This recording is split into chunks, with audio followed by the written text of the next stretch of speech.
And the players union need to get it together, because there are people who are watching now. I'm sure they're going to watch the players wherever they end up, but people are dialed into the WNBA. This is, as Caitlin has said over and over again, the greatest moment for women's basketball. It would behoove all involved to get this thing together. World Basketball Day just exposed the biggest fumble in sports history. And I'm not talking about a missed layup. I'm talking about the WNBA sitting on a gold mine while fans in Slovenia are literally begging to give them money, and they can't even figure out how to ship a jersey overseas. Let me say that again. Fans are begging to spend money, and the league is too incompetent to take it. But here's what really happened yesterday that should terrify every executive in that league office. The Indiana Fever posted one simple question on social media. World Basketball Day, where are you cheering from? They expected Indianapolis, maybe Chicago, a few Midwest cities. What they got instead was a global roll call that proved the WNBA is fumbling the biggest opportunity in women's sports history. And if you don't believe me, stick around, because the evidence is absolutely wild. December 21st, 1891, Dr. James Naismith invented... I've flown from Italy to New York City just to see the Fever play against the Liberty. That's big time. ...did basketball, not for glory, not for money. This Canadian physical educator working for the YMCA created this sport as a tool for Christian ministry. Muscular Christianity, the idea that you could build character and faith through athletic competition. Basketball spread across the globe because YMCA missionaries took it to China, Europe, Africa. They used it for youth outreach and evangelism. The game went viral before the internet even existed. Keep that in your back pocket, because what's happening with the Indiana Fever right now is the closest thing to that original viral explosion we've seen in over a century. And the league is completely unprepared for it. So yesterday, the Fever drops this innocent post. Where are you cheering from? The responses started normal enough: New York, Minneapolis, South Carolina. Then it escalated fast. Here's someone: I'm from and live in Oahu in Hawaii. No professional sports teams to our name, so at least I got me CC and the Fever. Wow. Check this out. Watching the Fever from Italy. A fan flew from Italy to New York City just to watch the Fever play the Liberty. Read that again. A transatlantic flight for a regular season WNBA game. That's not casual fandom, that's obsession. Then Slovenia chimes in, watching every single Fever game live. Never watched a full Lakers game, never watched a full Dallas Mavericks game, but locked in on Indiana from Slovenia. The time zone difference is brutal. We're talking middle of the night games, but they're doing it every single game. Now here's where this gets embarrassing for the league. Multiple fans from Europe and South America are commenting that they desperately want merchandise but can't get it. International shipping costs are astronomical when it's even available. Fans in Greece begging for Caitlin Clark jerseys. Fans in Chile, Norway, Rwanda. The demand is screaming at them. The money is sitting there ready to be spent, but the infrastructure, non-existent. You're telling me the WNBA has fans in Rwanda setting alarms for 3 a.m. tip-offs and they can't set up international shipping? That's not a business strategy, that's incompetence. That's leaving millions of dollars on the table because nobody thought to call FedEx. Singapore, a fan posted they're waking up for 3 a.m. games with 0 complaints and wants the Fever to bring the whole team for an exhibition because NBA headquarters is right there in Southeast Asia. Think about that opportunity. You've got built-in NBA infrastructure, a wealthy market, fans literally begging for access. And what's the WNBA doing? Absolutely nothing. Auckland, New Zealand. Someone brought Fever fandom to Papua New Guinea for Christmas. This isn't just growth, this is cultural penetration. This is the kind of organic reach that marketing teams burn through millions trying to create, and it's happening naturally because of one generational talent. And before anyone floods the comments saying this isn't about one player, let me shut that down right now. Kelsey Mitchell said it on record. Sue Bird admitted it on her own podcast.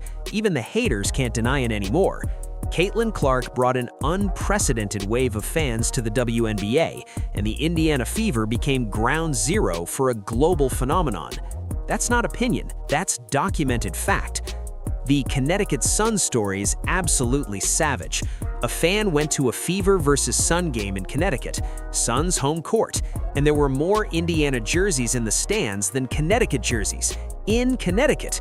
That's not an away crowd showing up, that's a complete hostile takeover, visiting fans outnumbering home fans in their own building.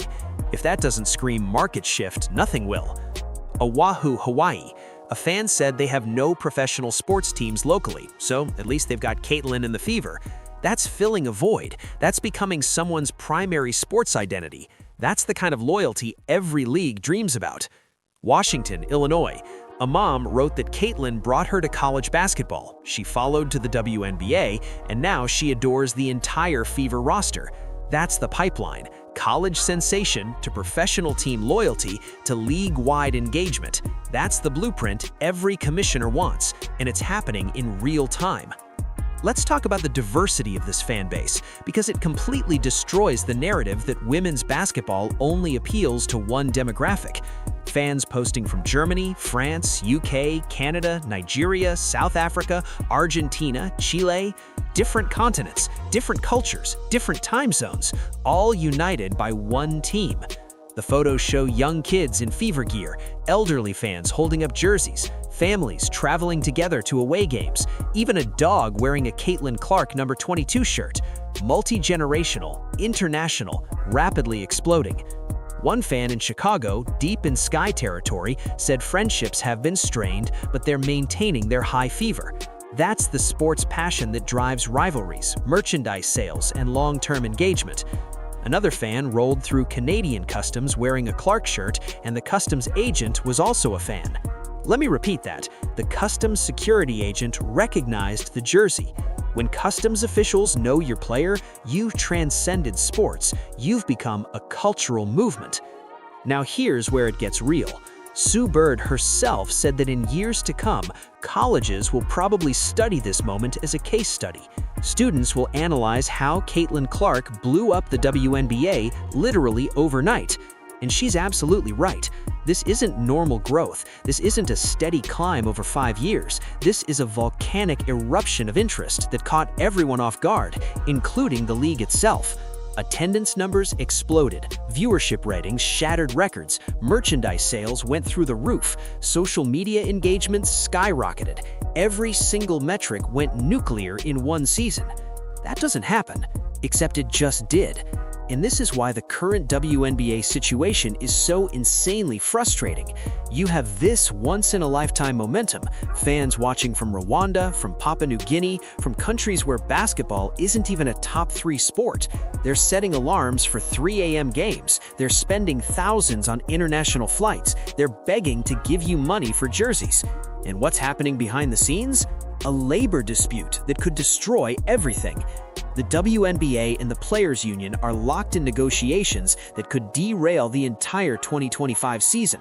While fans across the globe are investing time, money, and emotional energy into this league, the people running it are fighting over revenue splits and might cancel games. Let that sink in. You finally have the momentum, you finally have the global attention, and you might blow it because of internal dysfunction. The WNBA and the Players Union need to understand what's actually at stake here. This isn't just about salaries and contract terms. This is about capitalizing on a moment that may never come again in our lifetime. Caitlin Clark has said repeatedly, this is the greatest moment for women's basketball. And she's not wrong, but the greatest moment means nothing if the infrastructure collapses. If the season gets delayed or canceled because of labor negotiations, those fans in Singapore might stop setting 3 a.m. alarms. Those fans in Italy might not book another transatlantic flight. That fan in Connecticut might go back to supporting their home team. Momentum is fragile. You can't pause it and expect it to resume at the same intensity. The league has a responsibility to every single person who posted their location yesterday, from West Des Moines, Iowa to Athens, Greece, from Slovenia to South Africa. These aren't casual observers, these are invested fans who chose women's basketball over everything else competing for their attention. Let me bring this back to where basketball started. Dr. James Naismith created this game to reach people, to build community, to spread a message beyond borders. He probably never imagined it would grow to the scale we see today. But the core principle remains unchanged. Basketball connects people. It transcends language, geography, and culture. What the Indiana Fever is experiencing right now is proof that women's basketball has that same power, the same global appeal, the same ability to unite strangers around a common passion. The question is whether the business side of the league can rise to meet the moment their athletes created. As Caitlin herself would say, a rising tide lifts all boats. The influx of fans to Indiana hasn't hurt other teams, it's raised the profile of the entire league. Aaliyah Boston is getting the recognition she deserves. Kelsey Mitchell is finally being seen as the elite scorer she's always been. Lexi Hull has an international following now. The Sun, the Sky, the Liberty, every team has benefited from increased attention, but only if the league capitalizes on it. Only if they fix the international shipping disaster.